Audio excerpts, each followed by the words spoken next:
The American version of the English language has its origin in England, but over a long period, the US version has developed its distinct identity. This is strongly believed by all Americans and some scholars. In fact, the difference between these two versions of the same language is widening every day. American English grammar, its usage, and even the spelling system tend to be growing informal and thereby simpler. Today, let's see some of the grammatical issues and usages that make these distinctions quite evident. Good evening, everybody. This is Language Mantras TITBITS 22, and we are trying to make some difference between two versions of the English language. Let's see. We have two columns. This is British version and this is American version. And we have 7 examples, corresponding examples. Both the versions mean the same thing, but let's see the difference. So to begin with, an American version, Jim just went home. Jim just went home. Simple past tense for a completed action. You see, a British would love to say Jim has just gone home. Why? Because just gone home, this just doesn't make it, 100% past. Even the action is completed, the presence of that person is still lingering in the head of the speaker. Therefore, he tries to make it present perfect tense in place of the past tense. So you see the difference between two versions across the Atlantic Ocean. This is something one should make a note of. Come to the second one. Do you have time for tennis? And have you time for tennis? We have both these expressions in English, but American English has only one option. Do you have time for tennis? So what's the difference? If you see the difference between these two versions, do you have time and have you time, then things will be clear. Two different contexts are there. Do you have time for tennis refers to a habitual action. Somebody is very busy. In spite of that, he manages to play tennis every day or 4 days a week. In that case, you can ask, do you have time for tennis? But when I say, have you time for tennis, I just mean at this moment. Another example will make it clear. We have no wine in the house. We have no wine in the house. I refer to the present situation. We don't often have wine in the house. It's a habitual action. That means normally we do not keep wine in the house. You see the difference between these two expressions. One is for habitual action and the other is for the present action. Whereas in America, we have, do you have time for tennis? This expression refers to both these contexts. Simpler form. But this is sophisticated form. Come to number 3. Hi, is that Roy? Imagine a conversation between two persons. I am speaking to somebody else. At the other end of the telephone, Roy is there. So when I say I, this is I, Shehan. And who is there? Is that Roy? Is that Roy? I am talking to somebody at the other end of the telephone. He becomes that.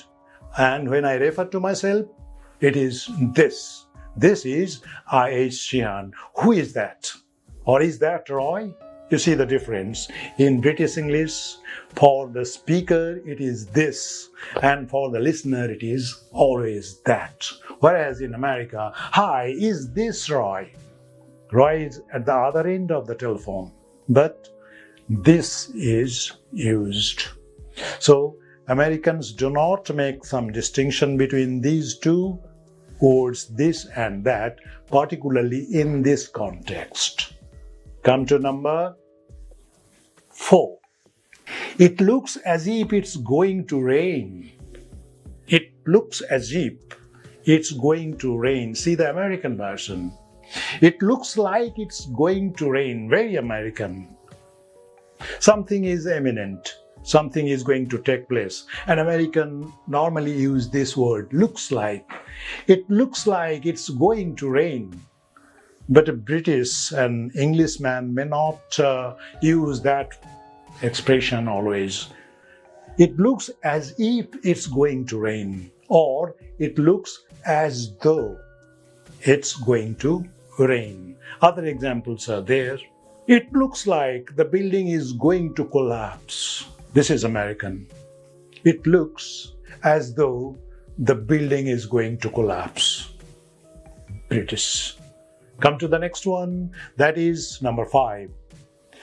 It's urgent that we should be invited, and in America it becomes it is urgent that he be invited.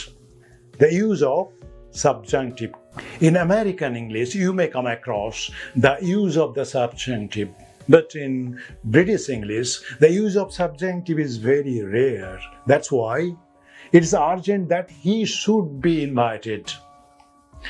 American, he be invited, or he must be invited, or again, he should be invited. That is also possible, but for British, it's almost always it is urgent that he should be invited or he must be invited. This particular use of the subjunctive is very, very American.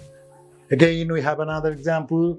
India win, or India wins the last test match. And in America, it would become India wins the last test match. It's always India wins. In America, India is treated as a collective noun, and collective noun always requires singular verb. But in British English, a country may be collective noun or it may not be a collective noun. It depends on the focus. If you focus on the country as a whole, it becomes India wins the last test match. But if the focus is on the individual players, 11 players, those who played the game, in that case, India win the last test match. We have a book, India Wins Freedom.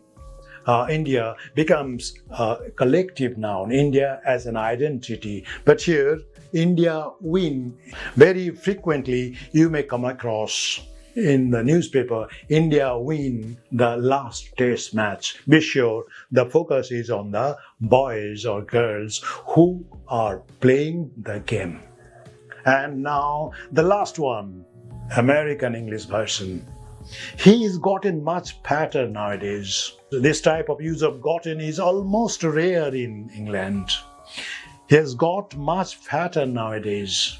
He has got much fatter nowadays.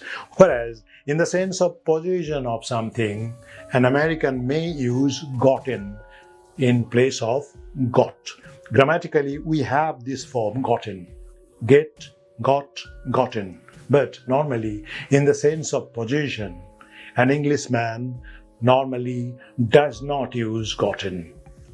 So, these are the examples, only a few of the examples we have. But these are enough to show the difference between these two versions of the same language. It doesn't make a lot of difference if it is this pattern or that pattern, but the kind of difference we come across here may help you understand whether this is American English or this is British English. I think this may just help you a little bit to understand the difference. So, this much today. Have a nice time. See you next time again.